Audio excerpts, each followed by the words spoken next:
네, 강프로입니다. 자, 두산 에너빌리티 보겠습니다. 자, 일단 금요일 날은 2.6% 하락해서 끝났습니다. 자, 근데 금요일 날 미증시가 꽤 큰 폭으로 떨어졌어요. 나스닥 같은 경우에는 2%대, 그리고 S&P 500 같은 경우에 1%대 하락을 했는데 이 둘의 차이가 발생한 이유는 그것 때문에 그렇습니다.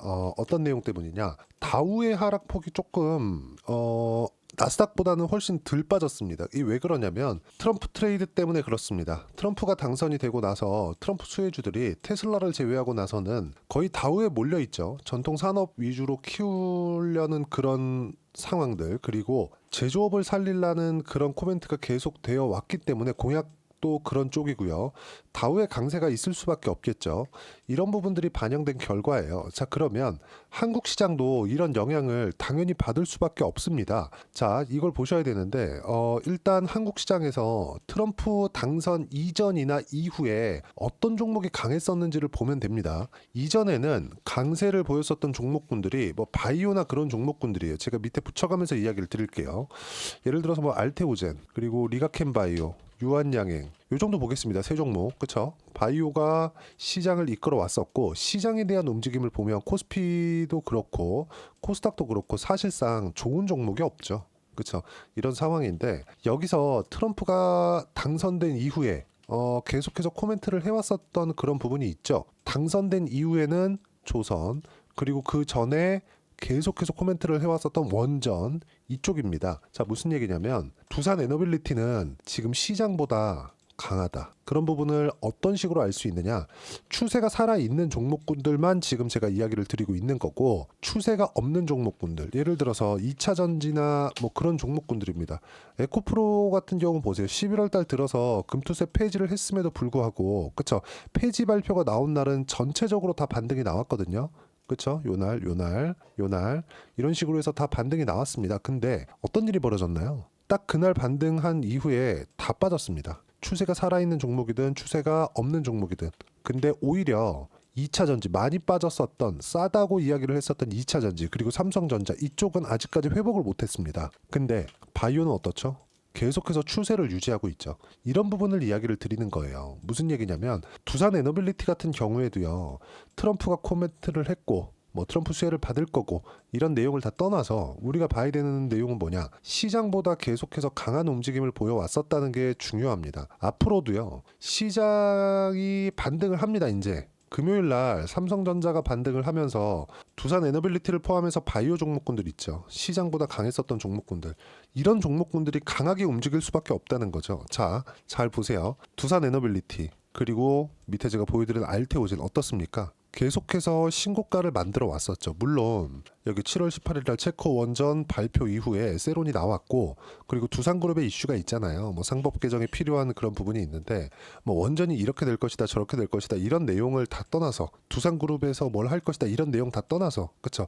상법 개정에 대한 부분도 지금 공감대가 형성이 되고 있잖아요. 이런 부분도 어떻게든 해결이 되겠죠. 근데 그걸 우리가 앞으로 상법 개정이 될 거니까 뭐 두산그룹과 같은 일이 벌어지지 않는다, 이 내용으로 인해서 투자를 하겠냐 이 말입니다. 제 이야기가 뭐냐면 앞으로 주식 시세가 올라가는 내용들을 가격은 먼저 반영해서 이미 신고가를 만들어 놓는다는 겁니다. 자, 무슨 얘기냐면 싸게 살라고 노력을 하는 순간 내가 계속해서 장기간 보유할 수밖에 없다는 거예요. 물론 매매를 하다 보면 물리는 경우가 생길 수 있고, 그쵸? 뭐 내가 뭐 어떤 뭐 판단을 잘못할 수 있어요. 근데 그 판단을 잘못하더라도, 물리더라도 어떤 일이 생긴다? 추세가 살아있는 종목군들은 다시 올라온다. 알테오젠도 마찬가지다. 자, 보세요. 알테오젠 같은 경우에 첫 번째 신고가를 만들었었던 이쪽 구간에서 뭐가 나옵니까? 시세가 강하게 나왔죠. 어느 정도까지 올랐냐면 8만 원부터 시작해가지고요, 20만 원까지 올랐습니다. 그냥 100%로 우리가 가정을 해볼게요. 단기간에 많이 올랐죠. 근데 여기 3월, 4월, 5월 달 시장 안 좋았습니다. 시장이 회복되는 구간에서 어떤 종목이 먼저 올랐나요? 그쵸? 알테오젠. 그리고 이건 뭡니까? 신고가 만들어 놨잖아요. 그러니까 또 움직이죠. 신고가를 만들어 놓고 그룹 내에서, 회사 내에서 문제가 있다고 하더라도 회복하는 구간을 만들어내죠. 근데 여기서는 호재가 있죠. 트럼프 호재가. 이런 부분들을 우리가 트럼프 당선될 거 먼저 알고 계셨던 사람이 있나요? 그 얘기를 하는 겁니다. 그쵸? 시장은 애초에 선반영을 한다. 그리고 이건 어떤 종목이나 마찬가지다. 이것뿐만이 아니라 트럼프 당선된 이후에 긍정적인 모멘텀을 받은 그런 업종들이 있죠. 뭐 삼성중공업, 한화오션 이것도 보자고요. 그쵸? 원래부터 강했었다. 삼성중공업 마찬가지다. 7월 달에 시장 한번 볼까요? 쭉 이렇게 보면 시장 어때요? 7월 달까지 올라가고 그쵸? 7월 이후 그리고 코스닥은 어때요? 아주 좀 심할 정도입니다. 자, 내용 보세요. 3월 달까지 올라가고 계속해서 하락하죠. 이쪽은 금투세 관련돼서 그 내용이 반영됐기 때문에 하락을 했다고 칩시다. 근데 그 이후에는 왜 그렇죠? 지금 왜 그렇죠? 추세가 시장을 지배한다.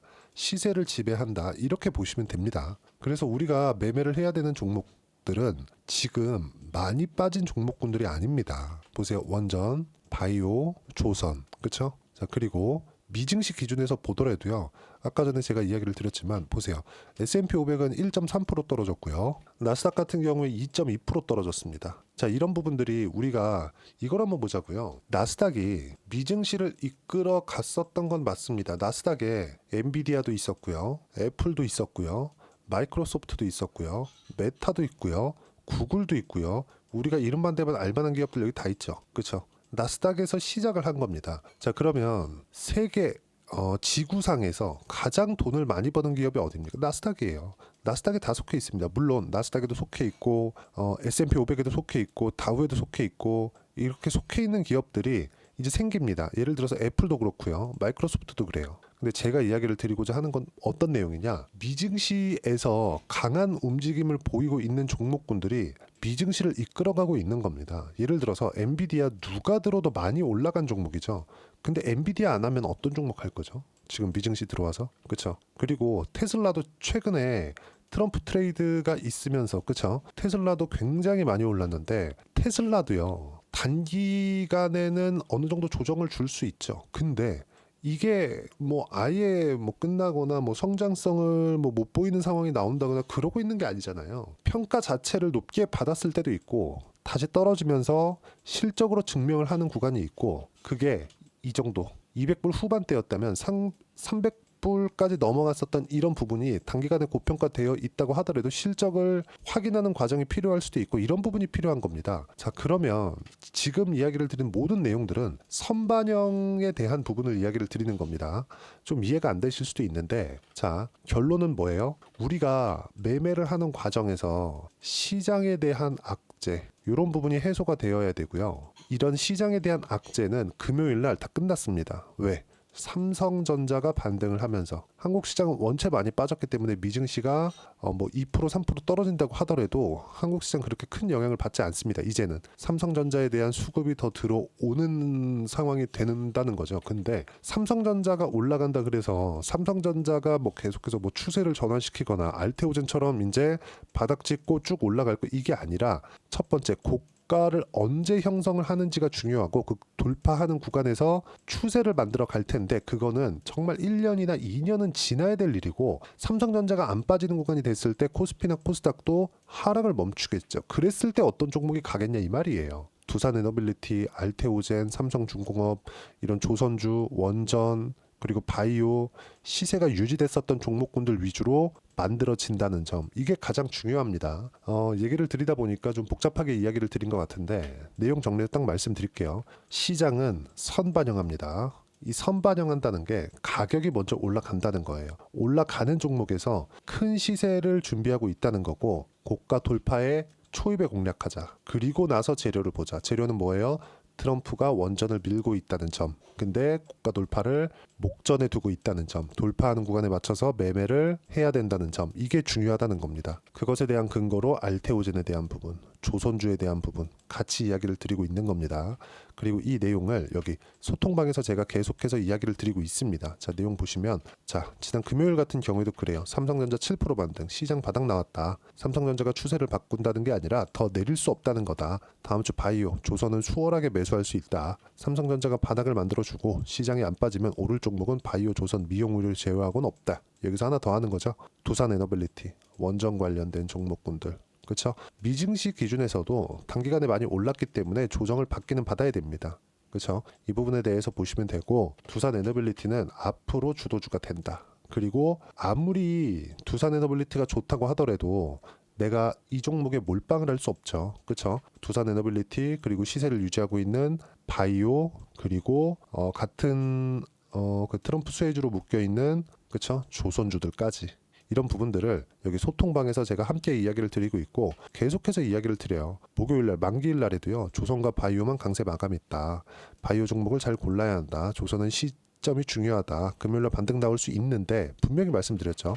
11월 4일날 확인 후에 매수를 해야 된다. 계속해서 제가 말씀드렸어요. 계속 그 시장이 폭락하고 있을 때 바이오 같이 내리는데 금리 영향이다. 금리 관련된 문제가 있다. 더 올라도 폭은 크지 않다. 금리 관련된 내용입니다. 그러면 금리가 금리도 선반영을 해요. 무슨 얘기냐면 기준금리에 따라서 채권금리가 움직이고 채권금리에 따라서 바이오 종목이나 지금 강세 종목군들이 너무 많이 올랐으면 금리가 올라가서 성장률 대비해서 할인폭을 적용시킨다든가 이런 부분들이 있어서 프리미엄을 좀 적게 준다거나 그런 계산법이 적용이 됩니다. 그러니까 이런 부분들이 적용을 하는 거예요. 근데 금리가 이미 4.5%에 근접해 있는 그런 상황입니다. 기준금리가 아니라 10년물 채권금리가 이것도 4.6, 4.7까지 올라간다고 쳐볼게요. 여기서 유지할 수 있는 시간은 굉장히 짧습니다. 그러면 갔다 오는 거예요. 가더라도 안 갈 수도 있겠지만 그러면 우리는 금리를 투자하는 게 아니기 때문에 금리에 대한 부분은 체크를 하면서 주식을 언제 매수할 거냐 또는 어떤 종목을 매매를 해야 되는 거냐 이 부분을 이야기를 하는 겁니다. 여기서 그렇죠? 계속 폭락하고 있지만 금리는 다 올랐다. 그렇죠? 반도체 반등 가능하지만 2차 전지는 답이 없다. 바이오 같이 약하지만 매수는 바이오는 무조건 해야 된다. 바이오 계속 강하잖아요. 이런 부분들을 제가 소통방에서 이야기를 하고 있으니까 다 무료로 진행하고 있어요. 구독과 좋아요 그리고 댓글 하나씩 남겨주시면 소통방 입장 가능하고요. 그리고 제가 입장 링크를 보내드릴 수 있게 여기 010-8713-1916으로 구독이라고 문자 보내주시면 소통방 입장 링크를 순차적으로 공유를 해드리도록 하겠습니다. 어떤 식으로 매매를 해야 되는지 그 부분에 대해서 이야기를 드린 겁니다.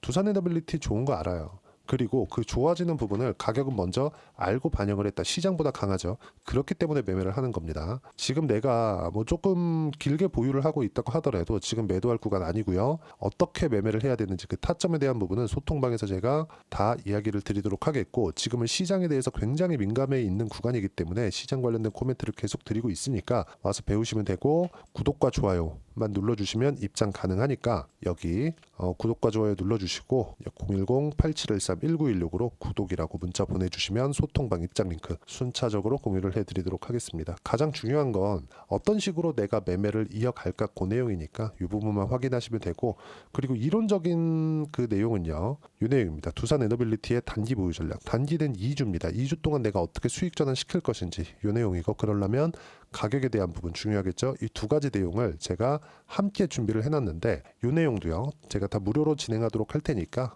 구독과 좋아요 눌러주시고 010-8713-1916으로 두산에너빌리티라고 문자 보내주시면 단기 가격 전략 함께 공유해드리도록 하겠습니다. 시장이 너무 어렵습니다. 그 어려운 시장이 다 끝나가고 있고 삼성전자의 반등은 의미가 있습니다. 내가 두산에너빌리티를 보고 있다고 하더라도 마찬가지예요. 자 그러면 시장이 회복되는 가운데 내가 어떤 종목을 해야 되는지 그렇죠? 주도주는 어떤 게 될 것인지 그 종목군들을 제가 딱 한 종목만 준비를 해놨으니까 영상 끝까지 시청하시고요. 모든 분들이 성공 투자하셨으면 참 좋겠습니다. 자, 여전히 시장은 녹록지 못합니다. 이런 상황이 벌어지는 건 어쩔 수 없습니다. 이런 상황에서도 수익이 나는 종목들의 구조는 변하지 않습니다. 즉 대시세 종목에 대한 구조는 변하지 않는다는 거고 실제 제가 소통방에서 지속적으로 이야기를 드리고 있는 내용도 대시세 종목이나 시장 주도주를 공략하는 건 철저하게 가격 분석을 하라고 이야기를 드리고 가격 분석 이후에는 이슈에 대한 파악 그리고 이슈를 파악하고 나서는 다시 내가 얼마에 매수할지 그 타점에 대한 부분을 지속적으로 언급을 하고 있습니다.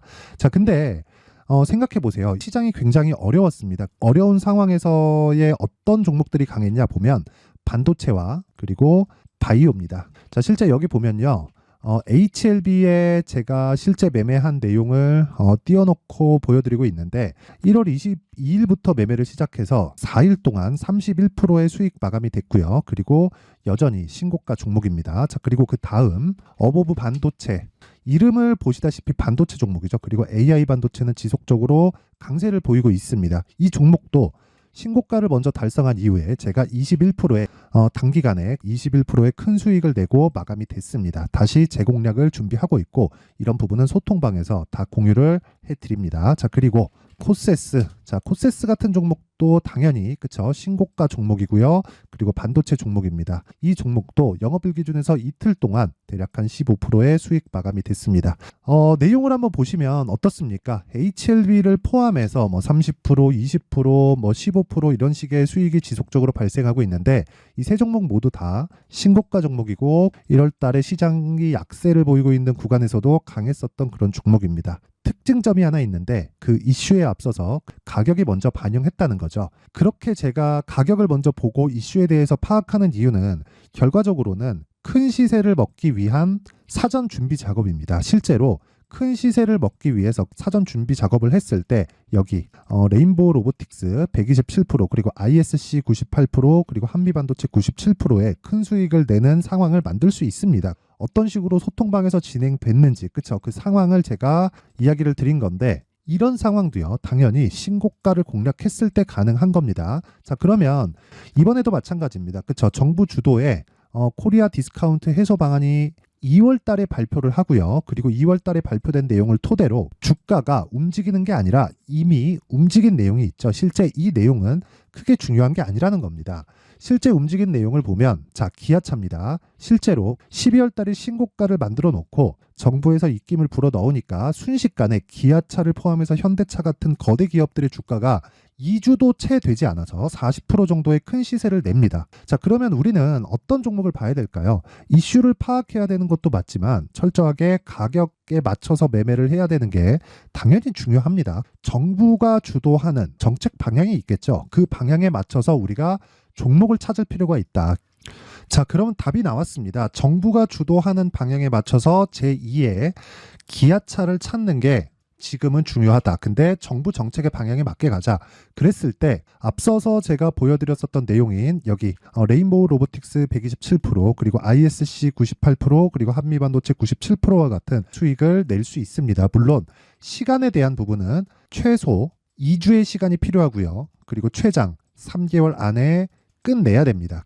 자, 기아차의 시세를 보셨던 것과 같이 2월 달에 정부 정책의 방향이 결정되고요. 바로 3월 달이면 시행입니다. 자, 그러면 우리는 거기에 맞춰서 당연히 종목을 찾아야 되고 제가 제2의 기아차를 찾아놨습니다. 제가 아까 전에 소통방에서 이야기를 드렸었던 내용 다 공개를 해드렸는데 그 내용처럼 종목만 받고 싶다 하시는 분들은요. 상단에 있는 제 전화번호로 대시세, 자, 대시세라고 문자를 보내주시면 정부 정책의 방향에 맞는 종목을 모든 분들에게 무료로 공개를 해드리도록 하겠습니다. 자, 제가 원하는 건 채널 성장이 목적입니다. 자, 그래서 구독과 좋아요 꼭 좀 부탁드리고요. 모든 분들이 정부 정책에 맞는 방향으로 매매를 이어가서 큰 수익 보셨으면 좋겠습니다.